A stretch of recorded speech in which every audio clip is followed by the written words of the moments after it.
श्री राजकुमार राव जी। सभापति महोदय, आपने संविधान की डिबेट पे बोलने का जो अवसर प्रदान किया, आज हमारे देश के लिए एक सबसे सर्वोच्च और सबसे शुद्ध ग्रंथ है संविधान।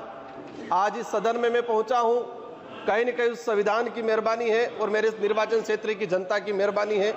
मैं संविधान को नमन करते हुए, मेरे क्षेत्र की जनता को प्रणाम करते हुए मैं मेरी बात को रखना चाहूँगा।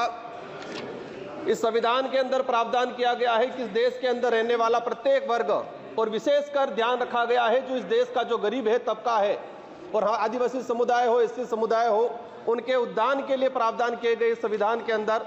लेकिन आज बड़े दुख के साथ कहना पड़ रहा है कि 75 वर्ष हो गए, लेकिन संविधान के अंदर जो आदिवासी समुदाय के हित में जो प्रावधान बने हुए हैं, अनुच्छेद 244(1) के अंतर्गत 5वीं अनुसूची, अनुच्छेद 244(2) के अंतर्गत 6ठी अनुसूची के तहत अनुसूचित क्षेत्र, जनजाति क्षेत्र के प्रावधानों को आज तक धरातल पे लागू नहीं किया गया है।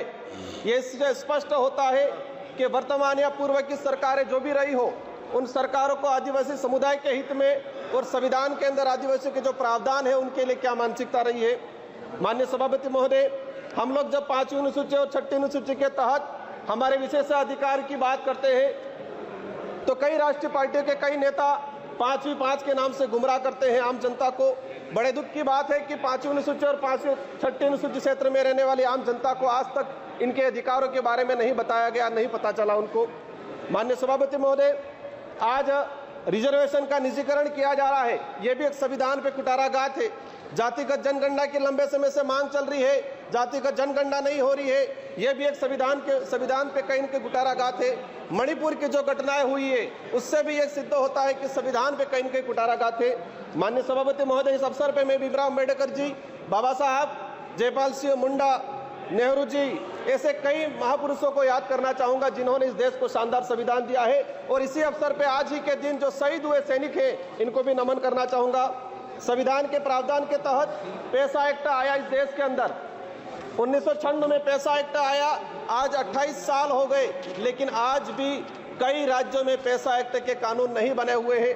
माननीय सभापति महोदय, पैसा एक्ट में प्रावधान है कि शेड्यूल एरिया के अंदर जो भी जमीन है, कोई भी उद्योगपति या कोई भी गवर्नमेंट लेती है तो उसको पैसा एक्ट की ग्राम सभा के तहत अनुमति लेना अनिवार्य है। लेकिन आदिवासी क्षेत्र के अंदर देखा गया है कि राष्ट्रहित के नाम से भूमि अधिग्रहण की जाती है, पैसा एक्ट को नजरअंदाज किया जाता है। हमने कई जगह देखा खनन के नाम पे पैसा एक्ट के तहत ग्राम सभा का बिना परमिशन के और लिया गया।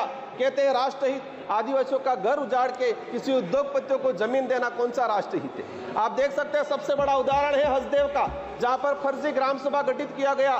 क्लियर है कि ये कहीं न कहीं पूरे संविधान की धज्जियां उड़ाने का काम किया गया है। माननीय सभापति महोदय, हम अगर देखना चाहें कि कितनी जगह पैसा एक्ट की ग्राम सभा की अनुमति ली गई, पिछले 10 सालों के अंदर कितने प्रोजेक्ट ट्राइबल इलाके में लागू किए गए और कितनी जगह पैसा एक्ट की ग्राम सभा ली गई है। 10 सालों का अगर डाटा निकाल के देखेंगे, दूध का दूध, पानी का पानी हो जाएगा और यह स्पष्ट हो जाएगा कि वर्तमान सरकारें हो या पूर्व की सरकारें हो, आदिवासी समुदाय के जो संवैधानिक अधिकार है उनके लिए कितने संवेदनशील है।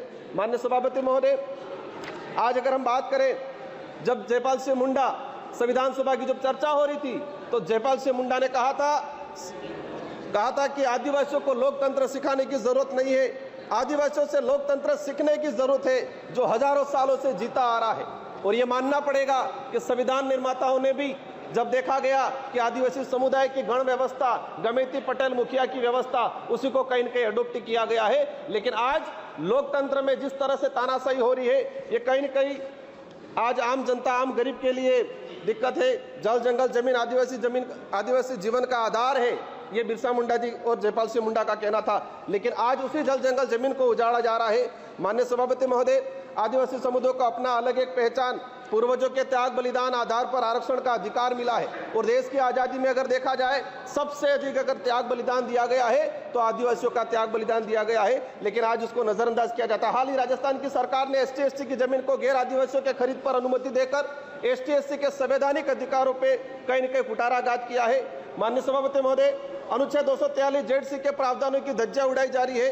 आदिवासियों के संवैधानिक अधिकारों को लेकर सुप्रीम कोर्ट के कई जजमेंट आए। Samatha judgment 1997, Vedanta judgment 2013, Ramareddy versus state Andhra Pradesh 1998, Kailash बनाम महाराष्ट्र सरकार 11 जनवरी 2005। लेकिन आज तक इन सुप्रीम कोर्ट हाई कोर्ट के जो जजमेंट है वो आज तक लागू नहीं किए गए हैं। आप अपन निकाल के देखेंगे जितने भी जजमेंट आए ट्राइबल इलाके के हित को लेके आज तक उनको लागू नहीं किया गया है। माननीय सभापति महोदय, हजारों वीरों के बलिदान के बाद Chota Nagpur tenancy act 1908, Santal Pargana tenancy act 1949, Wilson rules 1837, ये जो जितने भी जो एक्ट आए थे हजारों लोगों ने अपना बलिदान दिया था, इसके बाद आए थे। लेकिन देखा गया है आजादी के बाद इन किसी भी एक्ट पे कोई प्रावधान नहीं किया गया है।